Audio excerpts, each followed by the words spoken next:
Okay, so next we have Anton Cartwright, who's an economist working in the area of environmental change and management. His initial work focused on the development of South Africa's agrarian reform program, but more recently he's focused on interactions between environmental degradation and human poverty. In 2010, he joined the African Centre for Cities here at UCT to head the Climate Change City Lab. And this is an interdisciplinary platform that embeds climate knowledge in municipal development. So Anton continues to be a research associate of the Stockholm Environment Institute and is a founding member of PACE, a not-for-profit organisation developing poverty-alleviating carbon trading projects in Southern Africa. So over to you, Anton. Thank you, Joseph, and very nice to be here. So the ACDI, being the august institution that it is, gave this talk a very fancy name. But in a different, perhaps less accountable, slightly more heuristic world, I could have called it trying to make economics tell the truth in a world of uncertainty. Because really what this story is about is a group of economists and economics-minded people confronting an existential crisis. In case you've been living in a cave for the last 5 years, economics as a discipline has taken a bit of a beating during that period. First, there was the financial crisis, which economists either failed to predict or caused, depending on who you read. Then there was the rise of a global economic power that flagrantly flaunted all the very well-documented laws of free market pathways to prosperity. And then the more recent, even more recent colonization of our venerable discipline by first business economics, which is really just glorified accounting, and then behavioral economics, which seems to require some sort of prerequisite degree in psychiatry as a point of entry. So, what to do about this? Nothing in my mind has exposed the limitations of neoclassical economics, limitations, the blind spots, and in fact the divisions within the discipline of neoclassical economics more, in spite of all those things I've just mentioned, than actually its attempted application to environmental issues, and particularly to climate change. Yeah? For those of us who care about these things, and it's that attempted application and the continued frustration and which leads me to Calvin and Hobbes, the ultimate word on this, and really the issue of blind spots I find quite pertinent to this literature here. For those of us who care about these things, and I'm one of them, but I count myself in some reasonably good company here, the Rockefellers and people like that, Swiss Re, you know the guys. For those who care about these things, this is a problem.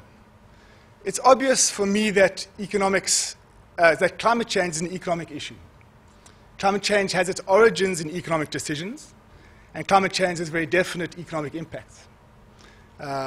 A 2010 World Bank study put the cost of adapting to a 2-degree warmer world in 2050 at between $70 and $100 billion per annum, and estimated that 80% of that cost would be borne by developing country cities. So this is an economic issue, and it should be reasonable then to expect that economics has something useful to say about this issue. Lord Nicholas Stern,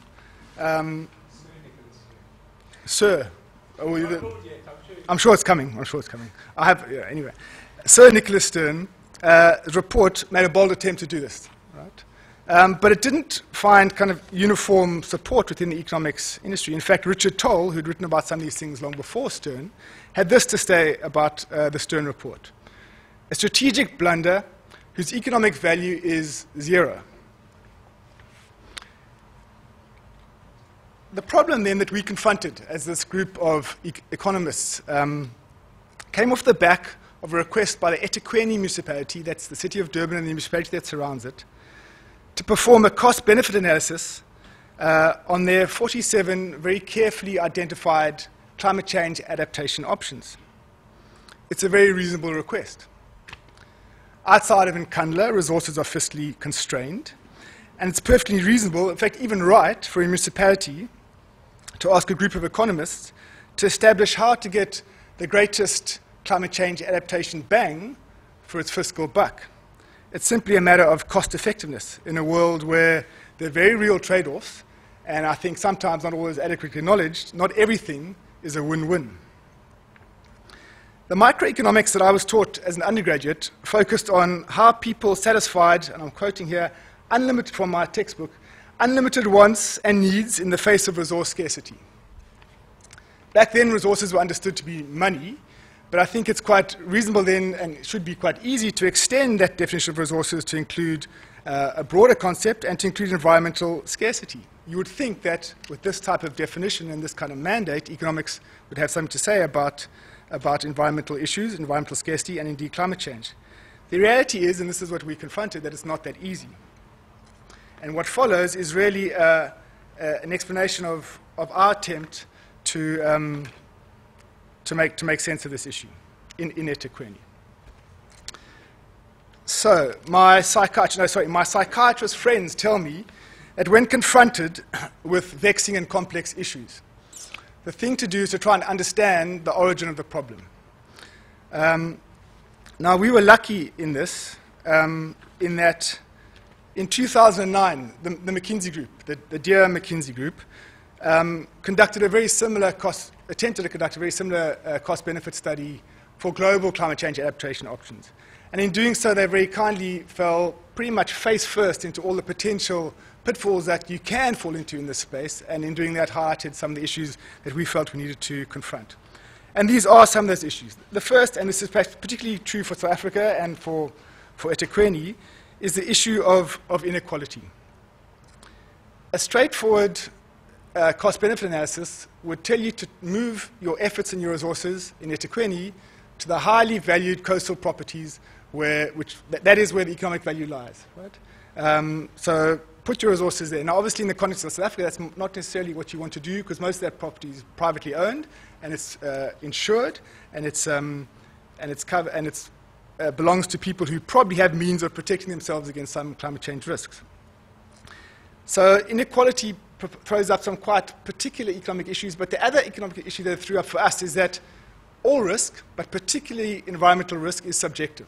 Right? We all value the environment in different ways and for different reasons and to different amounts. And that subjectivity is particularly acute when you have a highly unequal income distribution. Risk appetite and risk aversion being typically, anyway, a function of affluence and economic status.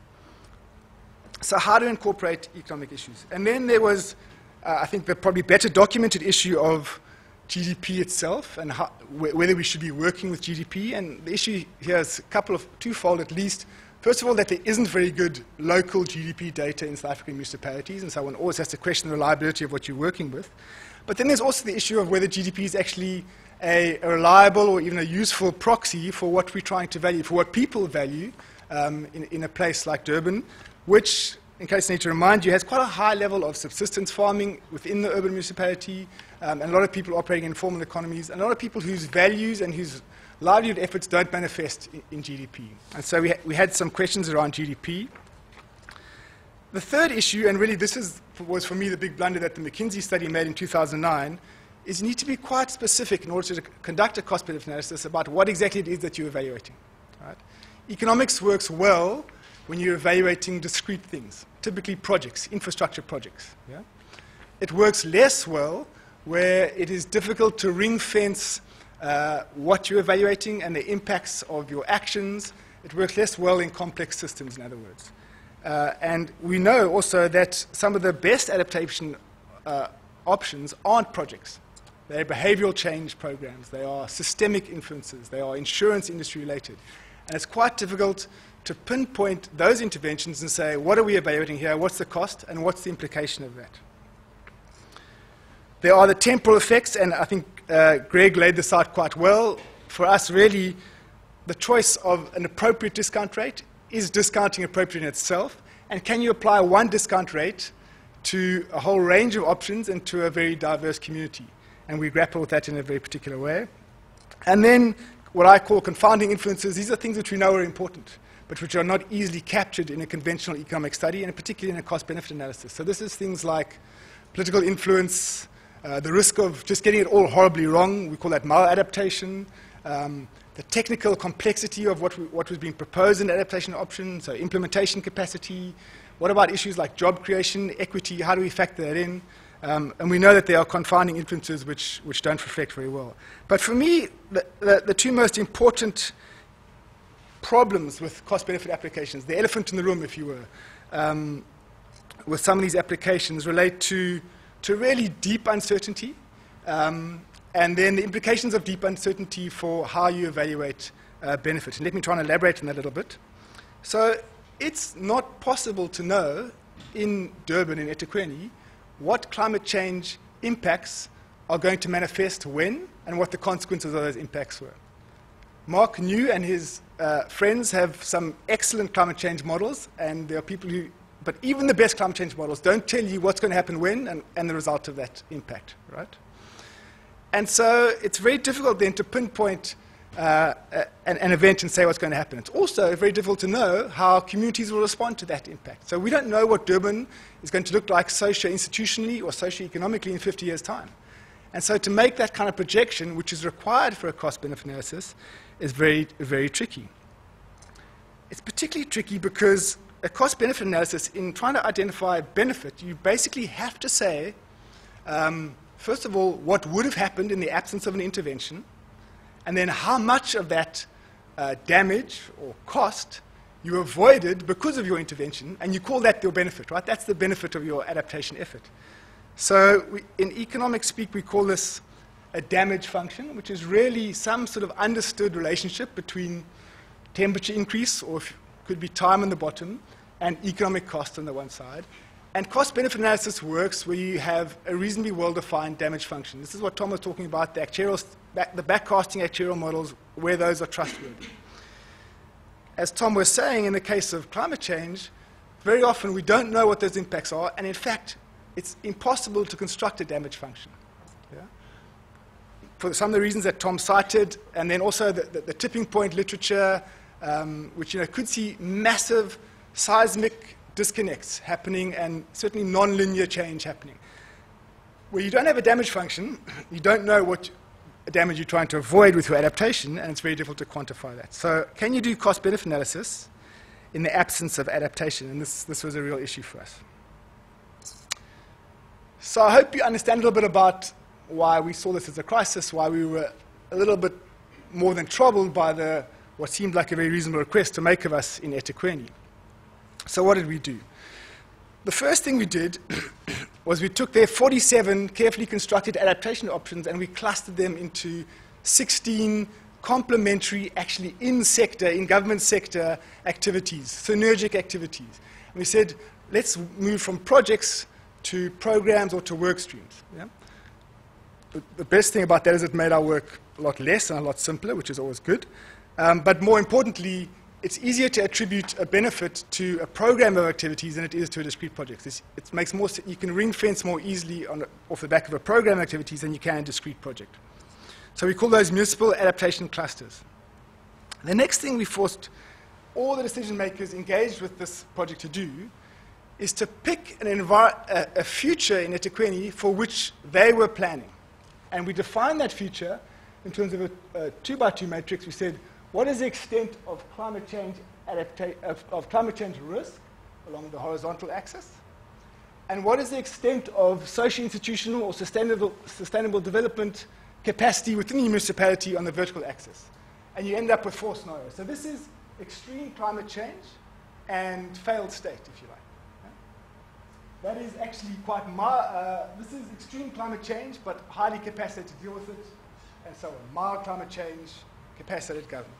And we gave those scenarios titles, but we were very clear to say, this isn't a normative, you don't have to project the future here, just pick a spot. And you can change your mind in 5 minutes' time, but when you pick a spot, you will be triggering a set of backstage assumptions to the model, which then feed through the answers that you'll get. But importantly, the answers that you'll get will be traceable back to the future that you were planning for when you set out. So it makes your assumptions quite traceable, but to emphasize that it's non-normative. We weren't saying that there was a right future or there was no probability attached to a particular future or anything like that.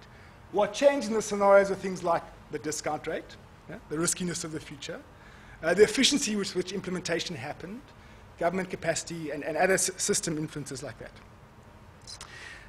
The next thing we did is we loaded the 16 options with a set of other criteria. So this is what I was referring to earlier as the confounding influences, things like political influence, implementability, technical complexity, job creation, things which aren't easily captured in the economic model but which we know to be important. And the fourth thing that we did is we counted, instead of using GDP, and remember, we couldn't come up with a damage function, so we couldn't say how much GDP loss was going to be avoided by a particular intervention. We felt we couldn't do that. What we did is we said, how many people, of the 3.6 million people who live in eThekwini, how many people does a particular MAC, a particular intervention, reach? All of them? Half of them? 1% of them? And it turns out that actually eThekwini has quite good demographic data down to the ward level. And so you can do that with some accuracy. And then we took that population number and we weighted it with the proportion of that population. So say it was half the population. What proportion of that half had their lives saved by being reached with the intervention? Typically 0.0001%. What percentage of that population, reached population, had their lives dramatically improved? What percentage of that population, what proportion had their lives moderately improved? And what percentage of that population actually weren't affected by intervention at all? And so you end up with a weighted population number which we then said, this is a better proxy for benefit than avoided GDP loss. The nice thing about this approach, I think it's a nice thing, is you can, costs, by the way, costs are easy to calculate. Right? So costs we calculated the conventional way, financial costs in the capital budget, etc., capital operating, etc. We then took our notion of benefit and we superimposed it on the conventional notion of cost, and we came up with what's actually a very conventional cost-benefit curve. So to orient you a little bit here, this is the benefit-cost ratio. Higher is better here. Okay? And these are the 16 interventions, these blocks here. The width of the intervention is just the benefit. Right? But the ratio there is the cost-benefit, which is actually what you're interested in. So on the far left, you have an intervention which is highly economically efficient, reaches a lot of people for not much money, and imparts a lot of benefit. For not much money, but doesn't impart very much benefit. So cost effective, but not much climate change risk reduced. The wider the block, the more climate change risk is reduced, and that's how we did it. Interesting from the study is we actually got clusters of adaptation options, which we weren't expecting. This sort of fell out. Most efficient, economically efficient, is closer to the virtual axis here, that green line, and for some reason, those tended to be socio-institutional options. Yeah? The middle line tended to be ecosystem-based options, and the red line here was infrastructure options. So this is the least economically efficient options, infrastructural, yeah, which is the conventional adaptation approach. And actually, according to this analysis, the least economically efficient. C5 is the construction of that's the least efficient of all the options, construction of Spring Grove Dam, which happens to be the one option that they're going ahead with, but never mind. So what I think is useful about this approach, and it's heuristic, we're putting it out there, but it's being written up with the authors that I probably should have mentioned at the beginning. I can reference them later this year in Environment and Urbanization. I think it's useful for a number of reasons. First, I think it engages in an honest, open way this deep uncertainty. It doesn't try and attach a probability function to it or an error bar to an answer. It makes your assumptions around uncertainty very explicit and very traceable. So it avoids the pitfalls of a blind use of a single generation of probabilistic impact models. Anyone know who said that? It moves from confidence in predictions, and this is a little bit what Tom was touching on, which is really very difficult, and I think there are limits to the extent which we can have confidence in predictions, towards confidence in our ability to respond to whatever comes our way. So adaptation capacity, adaptation as a process rather than as a deliverable. I think it builds decision-making capacity, and this is probably the most profound legacy that we left behind in Durban, is having gone through this process with officials a number of times, having opened up the black box of their assumptions, of their environmental bias, of their subjectivity, and taking them through that, we left, I think, hopefully, better decision-making capacity behind them when we started. And I think we got around the very limited, or the limitations of applying GDP, and in fact the very limited GDP data. And in fact we ended up with a much more people-centric, which I would argue is a good thing, people-centric metric for quantifying benefit and for taking climate change decisions. Finally, I think what we did is made an attempt towards reconciling what is a very economicsy problem, which is this disconnect between the environment, people, and the economy. And we disconnect those things in spite, and this illustrates that, in spite of the fact that we increasingly recognize the interdependence of those three things, and I think that is important to our analysis. Thanks very much.